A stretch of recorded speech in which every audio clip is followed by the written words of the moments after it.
Hello everyone, this is Faye and this is my philosophical framework presentation on social constructivism. Social constructivism is described as knowledge that is constructed when individuals engage socially in talk and activities about shared problems or tasks. It emphasizes the importance of culture and context in understanding what occurs in society and constructing knowledge based on that understanding.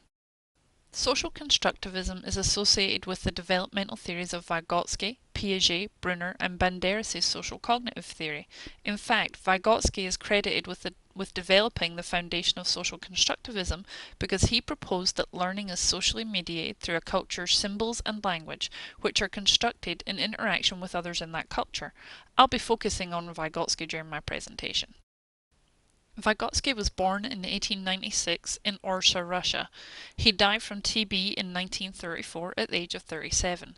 His father was a bank manager and his mother was a teacher. They were considered cultured people. His parents created an intellectually stimulating home life. One of their favourite family activities was reading and passionate discussion of books and literature of the time. The family didn't consider themselves religious, but Vygotsky was raised with Jewish traditions and received a traditional Jewish education. Anti-Semitism was prevalent in Russia at the time, and undoubtedly Vygotsky experienced this during his lifetime. He studied law, history, and philosophy. After completing his college education, he worked as an art critic for local newspapers and as a teacher. He didn't become a research psychologist until the age of 28. To give you some idea of the time period that Vygotsky was working in, here are some important socio-political events that happened during his lifetime. The 19th century saw increased industrialization of Russia.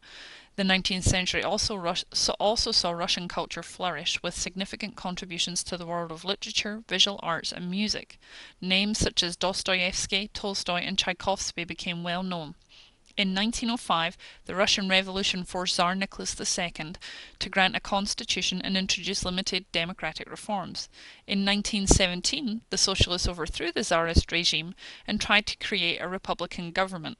Later that same year, the Bolshevik army seized control of the government and Lenin was instituted as the chairman, or the head of the government. Communism helped develop the country, but it brought with it some of the most repressive governments ever seen. 1918 saw the civil war between Lenin's Red Army and the various white forces. That war lasted until 1920, when despite foreign interventions the Bolsheviks triumphed again. In 1922, Russia became the USSR. In the 1920s, Stalin took over as the chairman of the government. He maintained complete control over Soviet domestic and international policy until his death in 1953.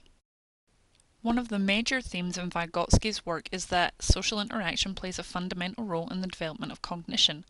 Another is that individual development derives from social interactions within which cultural meanings are shared by the group and are eventually internalized by the individual.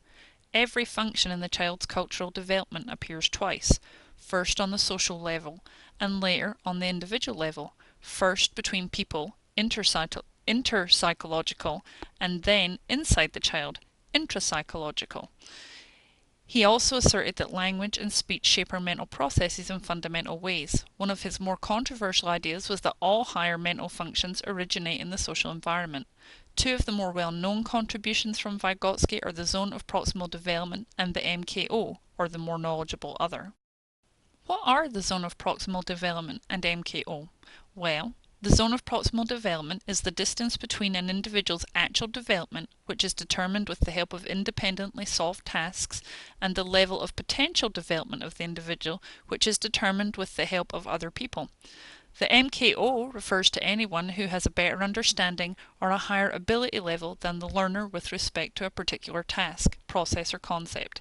This MKO is normally thought of as being a teacher, a coach, or an older adult, but the MKO could also be peers, a younger person, or even computers. So in contrast to Piaget, who said that development precedes learning, Vygotsky believed that learning precedes development, because we need social interaction to learn. So how does social constructivism apply to nursing? Well, his theory, especially the MKO and ZPD, would apply to nursing students at all levels of education. It also applies to nursing care of patients when we do patient teaching. It might even include the resources we give to patients, such as websites or brochures on disease conditions. It certainly applies to our learning in this course when we discuss our readings or present on a topic that other students are unfamiliar with. We might also consider this framework when we are creating material to present to patients or students. We have to be aware of what has influenced their learning on the topic up until this point and accommodate for that when we teach. Social constructivism is by its nature an active endeavour to learn and obtain knowledge. There is a table in our Read and Share text on page 222 that gives an overview of constructivism in general. The ontology of constructivism is relativist, where reality is mental construction that is socially and experimentally based, with many interpretations and multiple realities. The epistemology of constructivism is subjectivist, where the inquirer and respondent are fused into a single identity and findings are the creation of the process between the two. Methodology applied to constructivism is that of hermeneutic dialectic, which aims to identify the variety of constructions that exist and bring them to as much consensus as possible.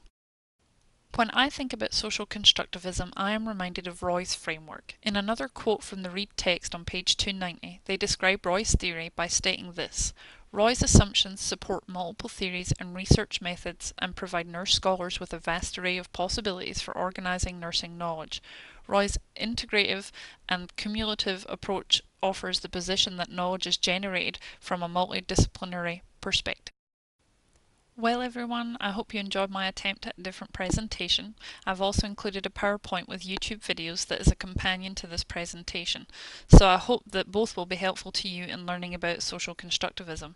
It has some of the same information as this presentation, but it has no voiceover.